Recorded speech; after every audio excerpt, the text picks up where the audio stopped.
하나님의 말씀은 민수기 1장 1절로 시작합니다. 이스라엘 백성이 애굽을 탈출해서 홍해를 건너고 시내산에서 언약을 맺고 40년 광야 생활을 하고 그리고 그들이 요단강을 건너서 적과 꿀은 가나안 땅에 안착하는 것은 구약 시대의 이스라엘 백성의 구속사를 이야기해 주지만 이것은 신약 시대 교회의 구속사를 예표하기도 합니다. 애굽은 세상을 말하는 거고 애굽에서 출애굽한 것은 문설주의 어린 양이 피를 발랐잖아요. 우리가 세상에 있으면서 예수 그리스도의 십자가 부활의 복음을 믿음으로 죄 사함을 받는 것 말합니다.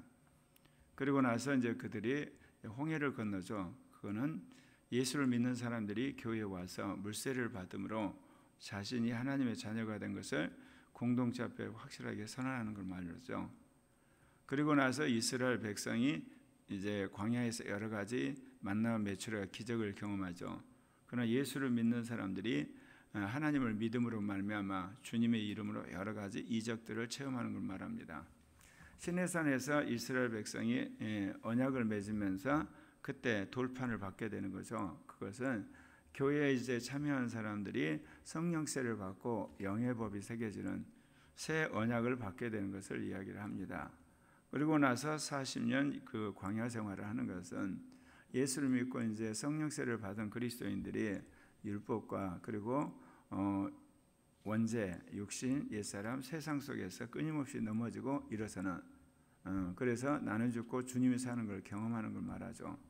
그리고 이제 그들이 이제 요단강을 건너지 않습니까? 이것은 주님이 우리를 이제 부활시키는 것. 그래서 적과 꿀은 가나안 땅은 우리가 새 예루살렘의 영원한 세계에 들어가는 것을 상징하기도 합니다. 이렇다 구약의 출애굽에서 적과 꿀은 가나안 땅 들어가는 그 안식에 이르는 과정은 우리가 예수 그리스도를 믿음으로 말미암아 천국에 들어가는 그런 과정을 우리에게 예표하기도 합니다. 그 중에서도 민수기는 이스라엘 백성이 그 시내산에서 언약을 맺은 연후에 요단강을 건너기 직전까지 행적을 이야기하거든요. 이거는 말씀드린 것처럼 신약 시대 우리가 성령세를 받고 성령이 우리 안에 법을 새긴 이유로 우리의 영과 마음과 우리의 이성의 법을 새긴 이유로 우리가 이제 주님 나라 가기까지 어떤 그 교회 생활 그 여정을 이야기를 한다고 할 수가 있습니다. 이스라엘 자손이 애굽 땅에서 나온 둘째 달 첫째 날에 여호와께서 시내 광야 회막에서 모세에게 말씀하여 이르시되 이스라엘 백성이 출애굽한 이후로 주님께서 사사들을 통해서 이스라엘을 이끌어 가십니다. 나중에 이제 왕들을 세우기는 왕국 시대가 되게 되면 주님께서는 이 제사장들과 왕과 선지자들을 통해서 말씀을 하시죠. 말하자면 그 이스라엘이 출애굽을 할 때는 사사들과 제사장, 왕국 시대가 되면 이제 선지자와 그리고 제사장까지 주님이 새 직분을 통해서 이제 말씀을 하시는 겁니다. 그런데 출애굽한 이후로 적과 꿀은 가나안 땅 흐르고 그리고 사사 시대를 통해서 주의 말씀이 임할 때 대부분 성막에서 주님이 말씀하실 때가 많았습니다. 그것은 이스라엘의 종교적 중심지 그리고 하나님이 임재하는 장소로 여겼기 때문에 그렇죠. 너는 이스라엘 자손의 모든 회중 각 남자의 수를 그들의 종족과 조상의 가문에 따라 명수대로 계수해라. 주님이 직접 명령을 하죠. 그래가지고 20세 이상으로 싸움에 나갈 만한 사람을 다 진영별로 계수하라. 이것은 이스라엘 백성이 이제 시내 광야에서 언약을 받았지 않습니까? 그 언약을 받은 이스라엘 백성이 이제 적과 가나안 땅에 들어가는 데 있어서는 싸움이 필요하다는 거죠. 근데 여기서 이제 우리가 분명히 알 수 있는 것은 애굽을 탈출할 때는 하나님이 강권적인 역사로 10번에 걸쳐서 초자연적인 기적을 행해요. 그래서 일방적으로 이 바로 왕을 무너뜨리고 그 군대를 완전히 그 하나님께서 무력화시킨 다음에 탈출을 시키죠. 우리가 예수를 믿을 때 우리가 잘나서 예수를 믿은 게 아니에요. 하나님이 어떤 방법으로든지 강권적으로 역사해서 예수를 믿게 하는 거거든요. 그러니까 어떤 사람이 예수 믿기 전에 자신이 뭐 이렇게 악한 영과 싸운다든지 선한 일을 한다든지 아니면 자기가 복음을 위해서 분투하고 예수 영접한 사람이 하나도 없어요. 하나님이 강권적으로 그를 부르시는 거거든요. 어떤 사람은 수차례 걸쳐 부르시고 어떤 사람은 단 한 번에 부르시더라도 그렇게 해서 출애굽을 하듯이 예수를 영접하게 되는데, 적과 끓이는 가나안 땅을 들어갈 때는 전쟁을 해서 들어가야 됩니다. 직접 자기가 이 가나안에 있는 7 족속과 싸워서 그 땅을 정치를 해야 되는 겁니다.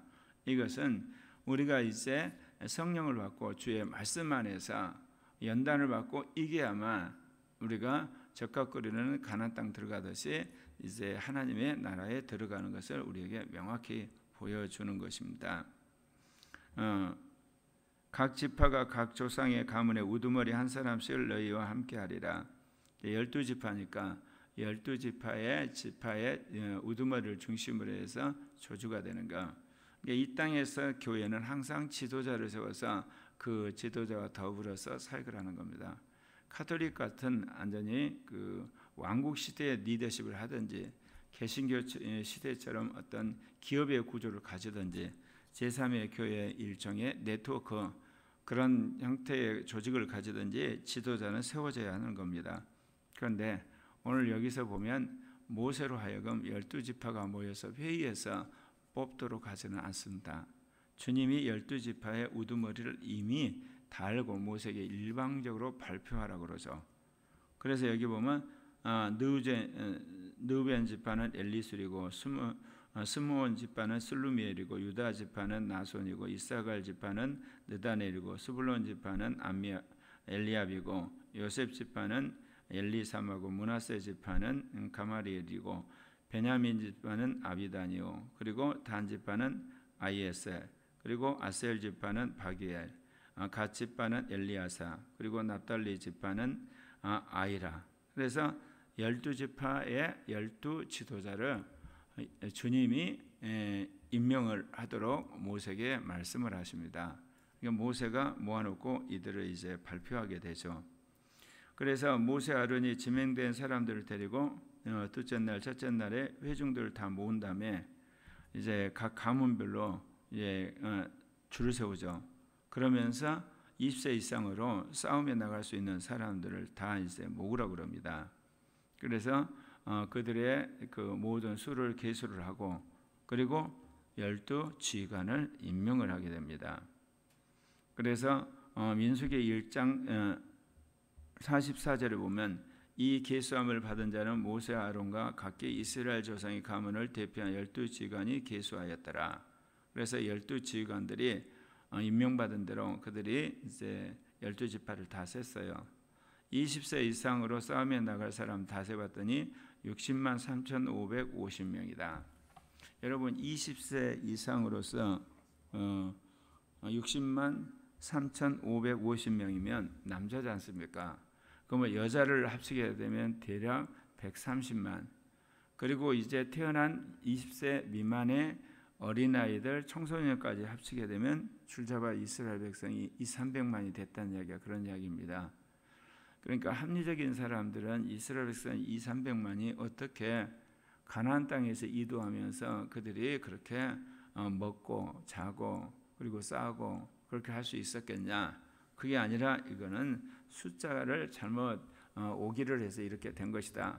그렇게 이야기하는데 우리가 직접 거기에 대한 어떤 반대 증거가 없는 한 성경에서 말한 말씀 그대로 믿는 것이 성경을 믿는 하나님의 사람들의 태도라고 할 수가 있습니다.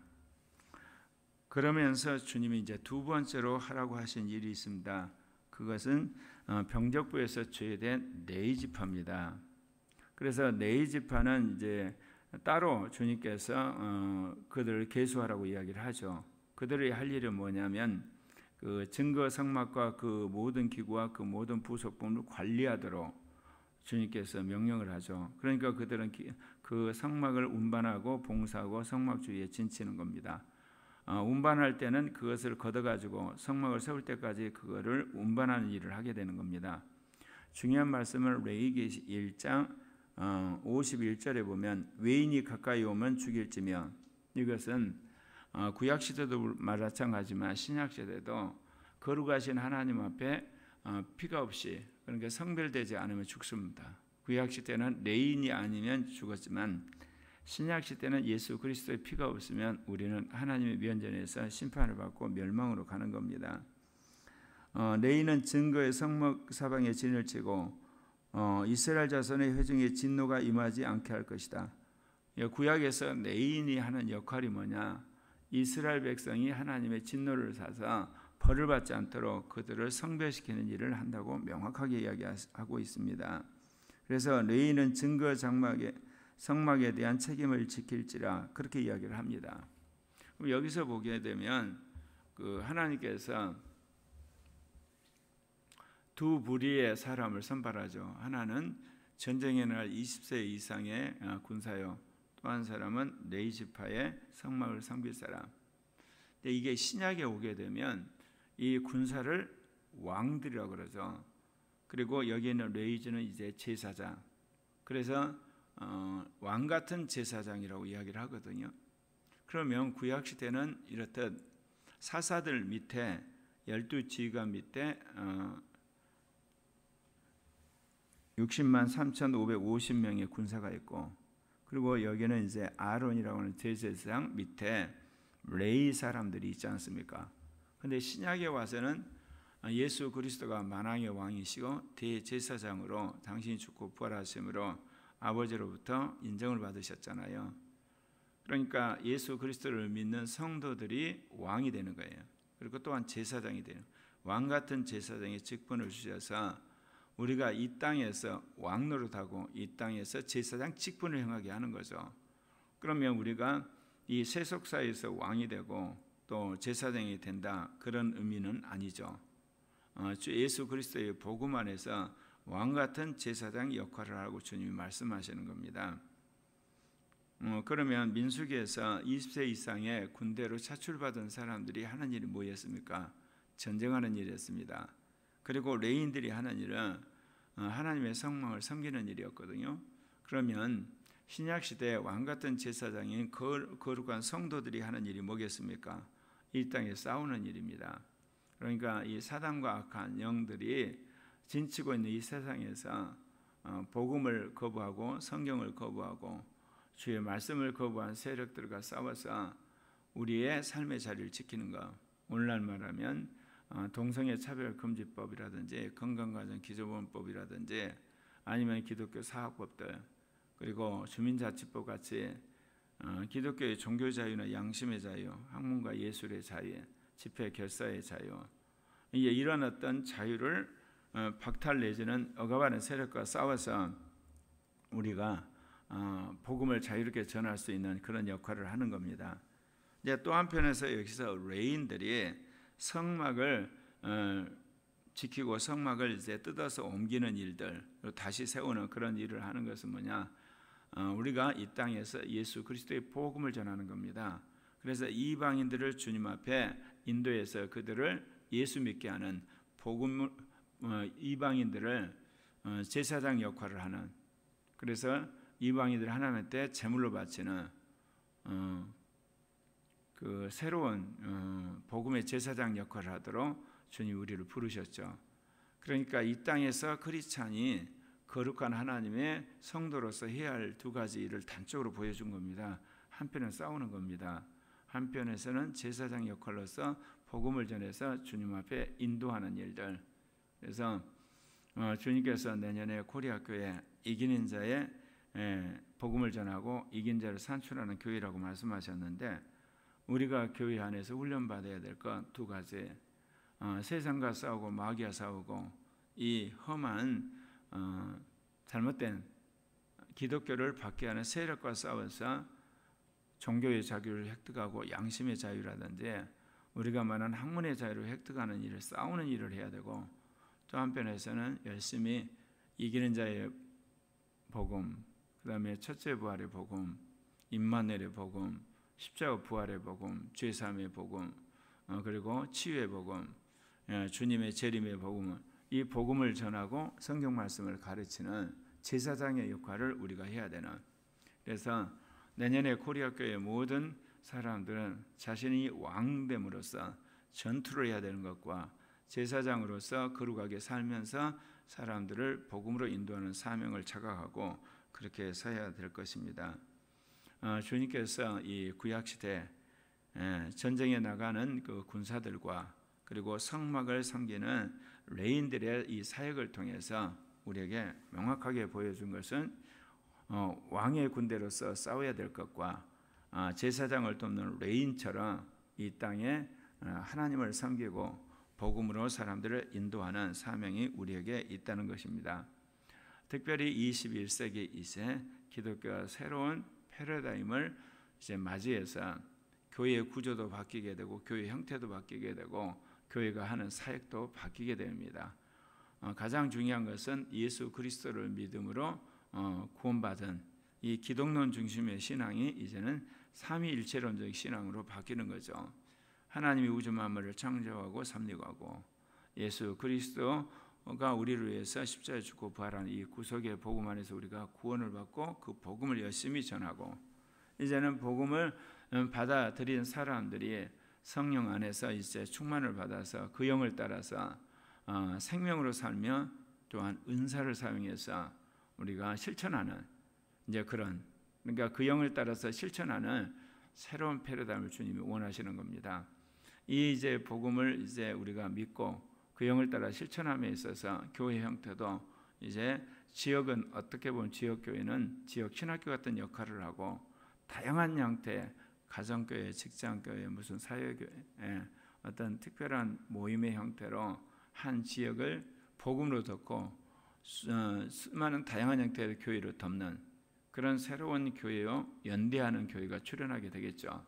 그리고 또한 거기에 소속한 사람들은 이제 소그룹과 그리고 여러 가지 그룹으로 사역 그룹으로 인터넷이라든지 SNS를 통해서 네트워크 형태를 하는데 그 사역에서 가장 중요한 것은 성령을 따라서 시시각각 우리가 그 상황에 맞게 움직이는 임마누엘이라는 사람이 되어야 된다는 겁니다. 성경은 지금부터 1900년 전에 쓰여진 책이에요. 더 멀리 가게 되면 무리하시고 2000년부터 내려온 것을 써놓은 거잖아요. 그러니까 성경을 직접 우리 문화 속에 적용할 수가 없습니다. 삼위일체 하나님의 직접적인 언급은 적용할 수 있지만 성경에서 말하는 사람들의 삶을 직접 적용할 수가 없거든요. 그러면 성령이 우리에게 말씀을 주셔서 그거를 재해석하고 적용하게 하는데, 무엇보다 성령 충만해야 되고 성령이 성경을 해석하는 데 있어서 우리가 온전할 뿐만 아니라 영의 음성을 따라 살아가는, 더더욱 우리가 살고 있는 문화를 갱신해야 됩니다. 사회 모든 영역의 문화를 개혁하는 데 선도주자가 되고, 그리고 성경에 있는 말씀을 특별히 구원의 말씀을 받아들여서 우리가 거룩한 삶을 살아야 되고, 성경에 있는 수많은 신령한 자들처럼 영적인 능력을 나타나서 이 악한 영들과 그리고 또한 거짓된 영들의 세력과 싸워서 이기는, 그래서 기적과 능력이 나타나는 삼위적 계시와 그리고 거기에 대한 삼중적 사역을 하는 그런 사명을 코리아 교회가 선도적으로 해야 되고, 그러한 사역이 일어날 때 내년에 본격적으로 제2 종교개혁 운동이 한국교회에 퍼지고 장차는 아시아교회, 세계교회 가운데 퍼지게 되리라 믿습니다.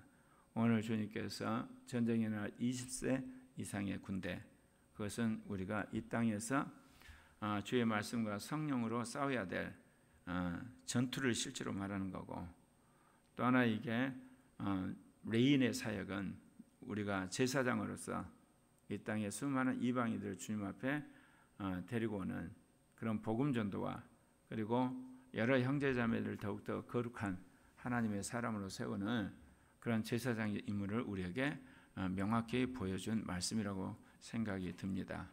기도하시겠습니다.